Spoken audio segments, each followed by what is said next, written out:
getting set for the culmination of our big 4-women tournament that we've held exclusively tonight here at the Crazy Eights. We're going to crown a brand new JCW Women's Champion in this match, and I can't think of two more deserving female athletes to compete for such a title than April Hunter and her opponent that we're about to see come down to the ring right now. And her opponent, from Toronto, Canada, ladies and gentlemen, Traci Brooks.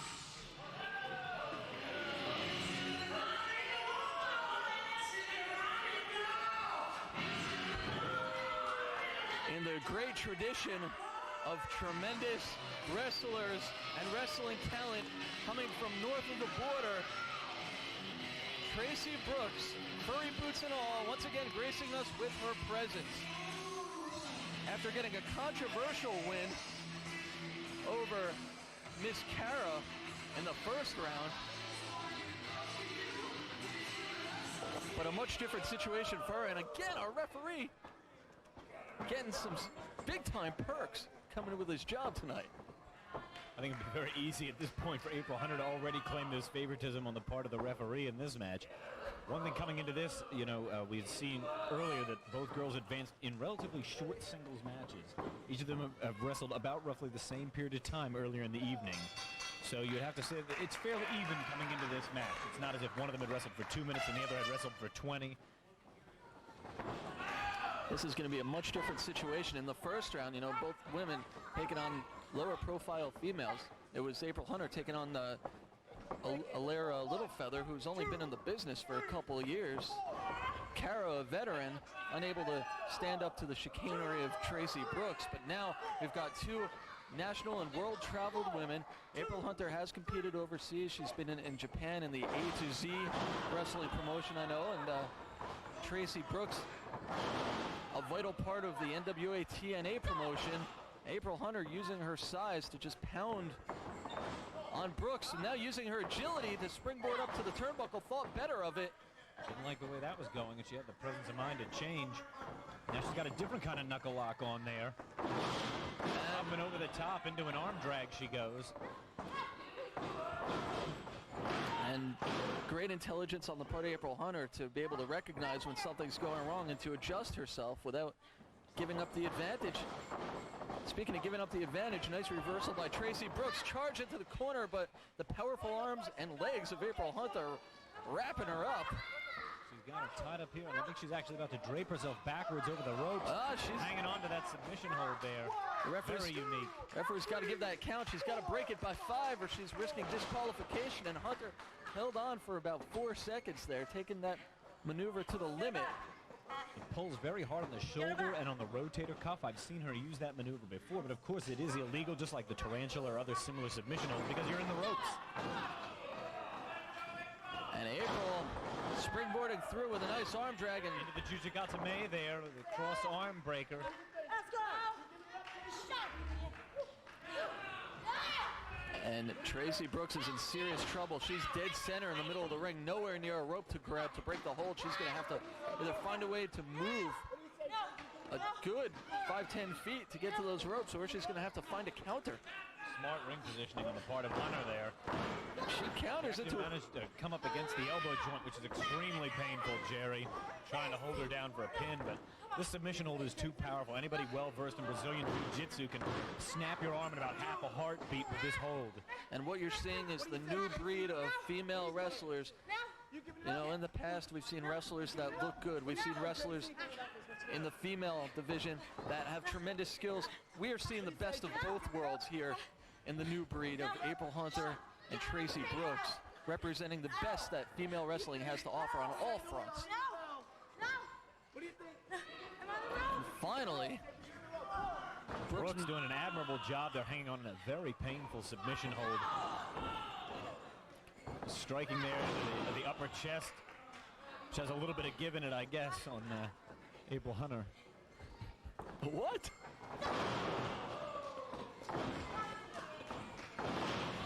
Brooks with the cover, 2.5. And April Hunter is rattled. she's in serious trouble. And as we saw earlier tonight, probably not a good idea for Traci Brooks to bring her larger, more powerful opponent to her feet.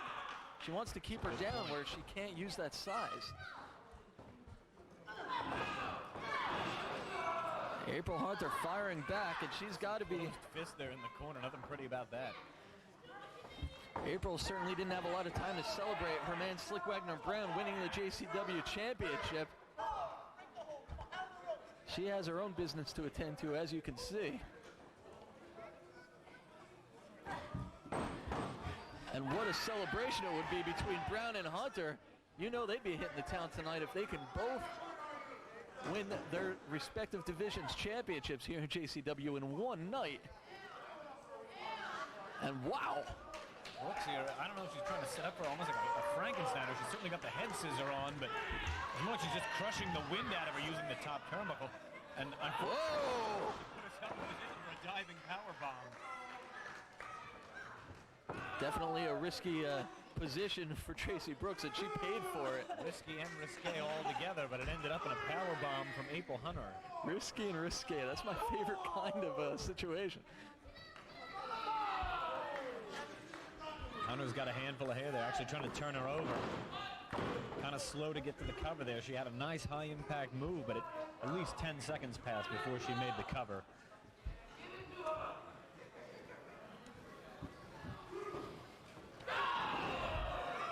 And look at Hunter hauling off. Brooks fighting back, but Hunter obviously more powerful. I don't know how many blows like that Brooks can take, using her speed to evade that one, but nice martial arts style kick.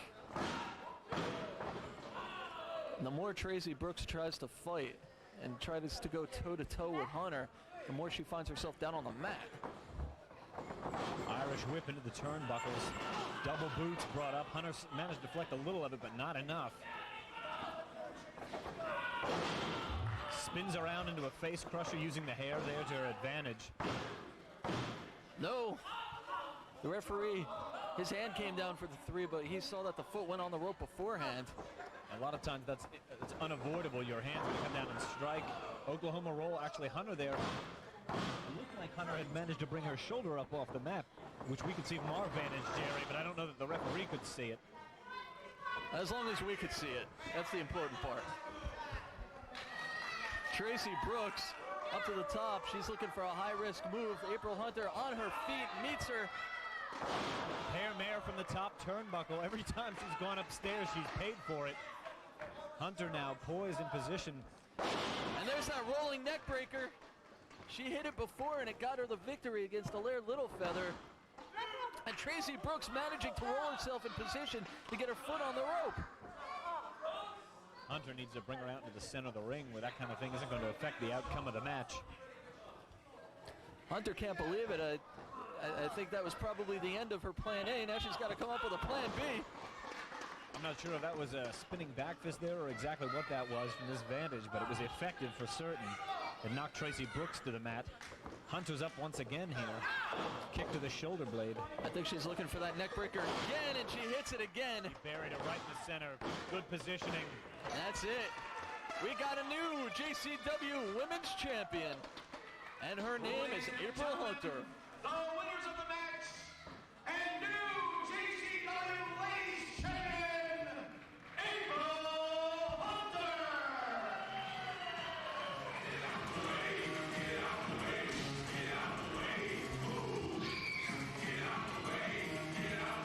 And that's a beautiful new JCW Women's belt